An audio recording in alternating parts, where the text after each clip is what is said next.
let's go back for a minute. Let's go back because, you know, I think our viewer needs to know where this bluntness comes from, where this rawness comes from, why the book, the blog, which actually started your journey, Jesus divorced at over 40.com. Yeah.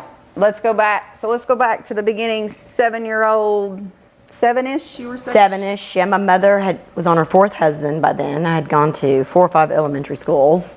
My sisters and I lived with my mom, and my brothers lived with my dad, so we were split up. I mean, the 4 of us haven't lived together since probably the early 70s. So there was really never a sense of cohesive, you know, the 4 would go because we were split up. So my mother married her 4th husband in 77 or 78, I can't remember. Then we moved to Kentucky, and that's when he started having his way with me. I was 7 or 8.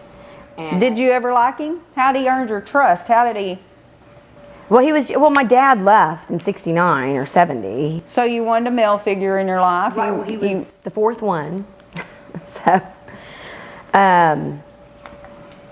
he was just, so we started calling him Dad. My mom made us call him Dad right after they got married. Yeah, I know, right? I mean, now it's like, just call them by their first name. They're not your dad. So when you're in Kentucky, we were in Madisonville, which is a tiny little town, and we lived in a tiny little house, and I remember it snowed all the time in Kentucky, and we never went to school when it snowed because they couldn't clear the streets. So for me, a snow day meant a day where I had to perform. 6th day? Yeah. He would come in and wake me up every morning, and it's so bizarre because he would take me to the living room, which I showed you the picture of where this happened, and he would make me get on all 4s, and he'd whack off on me. And then I remember going into the bathroom and wiping his semen off of me. So think of it metaphorically. I'm cleaning up his mess, figuratively, but metaphorically, I'm cleaning up his mess. And then you could never talk about it. So when you're a child back then, or even today, I'm sure it's the largest sign. Were you always blunt and outspoken back then? I didn't say anything. So you didn't try to say anything at some point in time, and then they shut you up? I was the biggest, that was a secret. We don't talk about that. And my mother never talked about anything. So I never told her until a few years later. But no, I didn't tell anyone. Kept my mouth shut. I didn't even tell my sister who lived with me. So when you are this grown woman and you were made to keep this enormous secret, yes, oh yeah, I can keep a secret. I can be quiet. You don't want to keep a secret anymore. You want to tell the world because you were told to shut up for so many years. Because when I was 12, I watched a movie called Something About Amelia with Ted Danson where he molested his daughter. I was in 6th grade. I was sitting in my bedroom, and this is when we had moved back to Dallas. And I remember watching the movie, and I was crying because I'm like, I got to tell my mother. So I had her come in my room, and I said, Mom, I got to tell you something. Dad, God, I hate that to this day. Dad made me do things to him, and I didn't go into detail about what he did. And she goes, I'm so confused. I don't know what you're talking about. She goes back in her bedroom. She brings him in, and he says, you need to go back and tell your mother none of that happened, and that's not true, because you could ruin our family. So I wiped my tears, and I said, okay, I'm 12 years old. I'm in 6th grade. I'm still a child. I hadn't gone through puberty. I'm physically immature. I'm physically and mentally on a scale of 1 to 5 of puberty. I'm still at 2. I'm a tiny little thing. I weigh 60 pounds.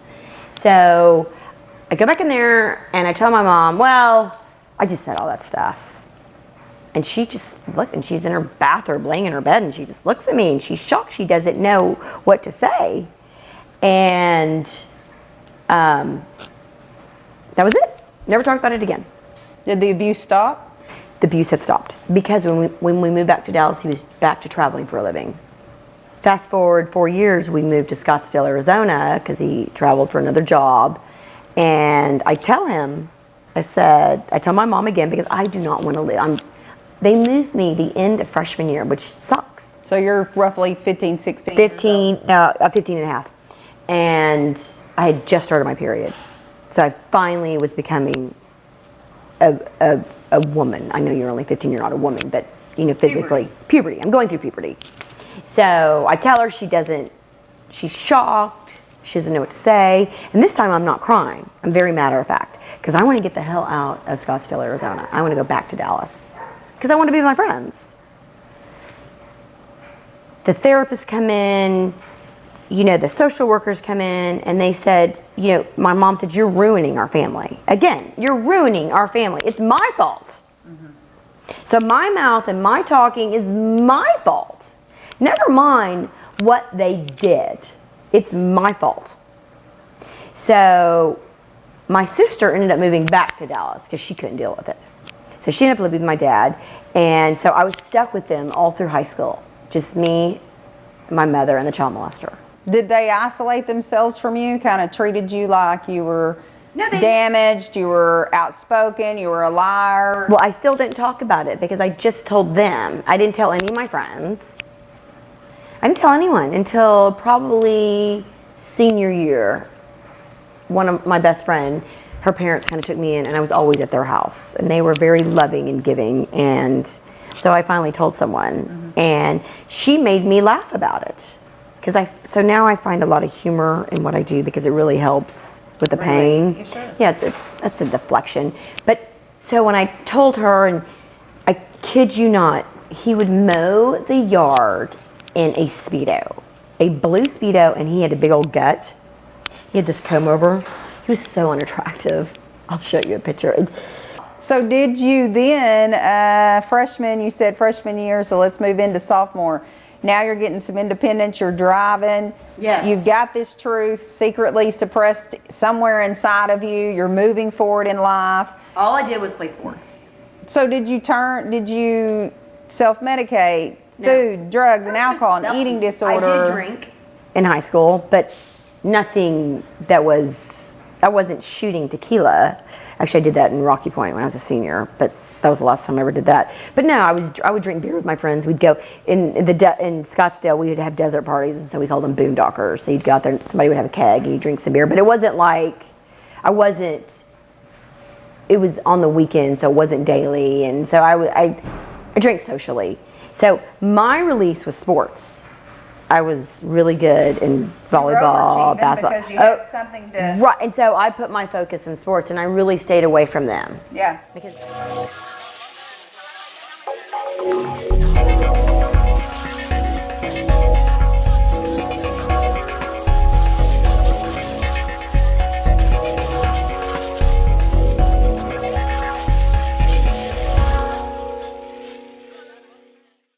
So you went off to college.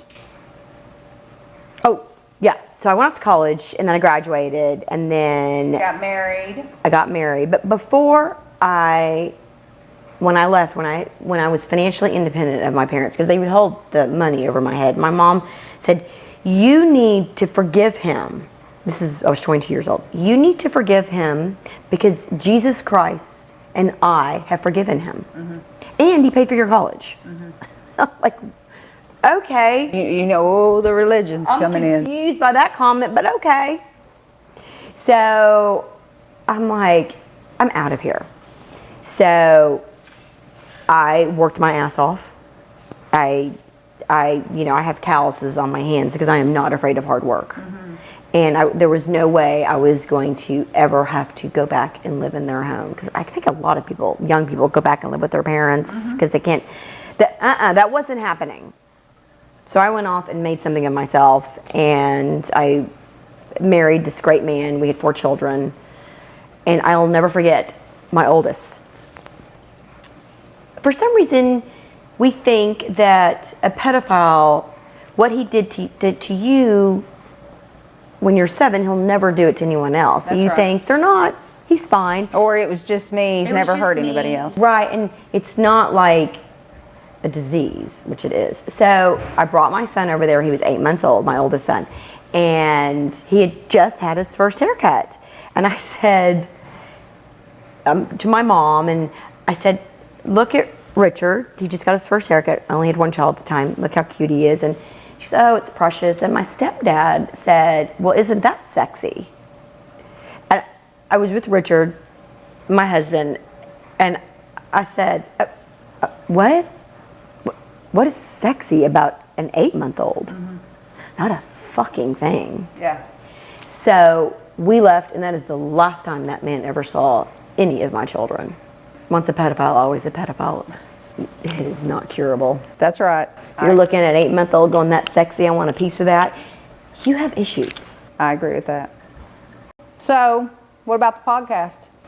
So, my podcast is called One Blunt Woman, and I talk about anything. OneBluntWoman.com. Shockingly, I talk about anything. By the way, you can go to Wanda's podcast. You can, she's uploaded, so you can click. You can go as far back as. Well, I've done well, I think they should all be on there. I've done like 52 podcasts, but I'll talk about my crazy sex life. Relationships, divorce, dating, raising children. But I always have a weekly pedophile report. And in that is always some asshole who has done something to some child that I like to highlight but you can't sit and talk about pedophiles for 30 minutes every week because nobody's want to listen to it. Yeah. But I have a mission. I want them to stop. I want to go to my church where I had all 4 of my children baptized. And I want people to raise their hand if you are currently molesting your daughter. Come on, you can do it. Well, that's not going to happen. That would be like all of us. God forbid we're ever honest and own up to what we do. Yeah, well, that's not going to happen. I am one flawed woman, and I will be the first to tell you. I know, that's what I love about you. I think that's what everybody loves about you. So, but I make... Like, I can listen to you and I feel better about myself. Don't you love it, though, that you have such a past to share, you know, this testimony or this ministry of your past that you bluntly open up and speak to other people and share? Don't you love that your children turned out to be so well-rounded, outstanding? Well, it's because I'm really tough on them. You know, no is the most used word in my house. Mom, can I have this? No. I don't want to give them everything because I can, but I won't. Do you think they get tired of hearing about the One Blunt Woman?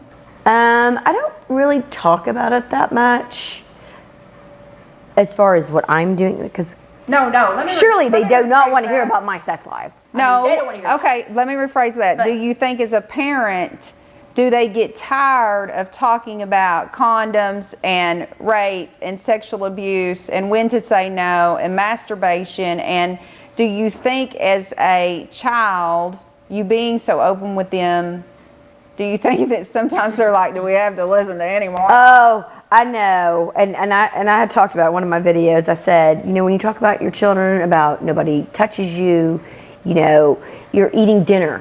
I want it to be everyday dinner conversation, not to dominate the conversation, but I want it to not be where people are scared to talk about it. Then you say, okay, nobody touches your penis, now eat your piece. You know, but we're so uncomfortable with it. But if we just kind of put it in with our conversation, we wouldn't have to be so uncomfortable with it.